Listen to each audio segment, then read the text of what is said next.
July 1, 2024ರಿಂದ ಚಾಲ್ತಿಗೆ ಬರ್ತಾ ಇದೆ.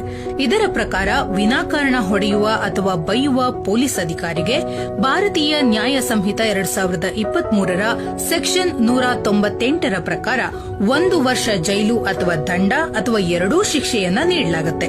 ಇದರ ಸಂಬಂಧ ಕಂಪ್ಲೇಂಟ್ ಕೊಡಬೇಕು ಅಂತ ಹೋದಾಗ ಕಂಪ್ಲೇಂಟ್ ರಿಜಿಸ್ಟರ್ ಮಾಡ್ಕೋತಿಲ್ಲ ಅಂತ ಹೇಳಿದ್ರೆ ಆಗ್ಲೂ ನೀವು ಹೆದರೋದು ಬೇಡ.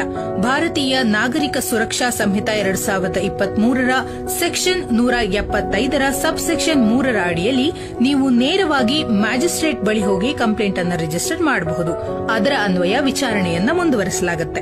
ಇನ್ನು ಸುಳ್ಳು ಕೇಸ್ ಹಾಕ್ಬಿಟ್ಟು ಪಾಠ ಕಲಿಸ್ತೀನಿ ಅಂತ ಪೊಲೀಸರೇನಾದ್ರೂ ಹೆದರಿಸ್ತಾ ಇದ್ರೆ ಭಾರತೀಯ ನ್ಯಾಯ ಸಂಹಿತ 2023ರ ಸೆಕ್ಷನ್ 201ರ ಅನ್ವಯ ಕಂಪ್ಲೇಂಟ್ ಅನ್ನ ರಿಜಿಸ್ಟರ್ ಮಾಡಬಹುದಾಗಿದ್ದು 3 ವರ್ಷಗಳವರೆಗೆ ಸಜೆಯನ್ನ ನೀಡಬಹುದು. ಸೊ ಪೊಲೀಸ್ ಅಂದ್ರೆ ಭಯ ಬೇಡ, ಗೌರವ ಇರಲಿ.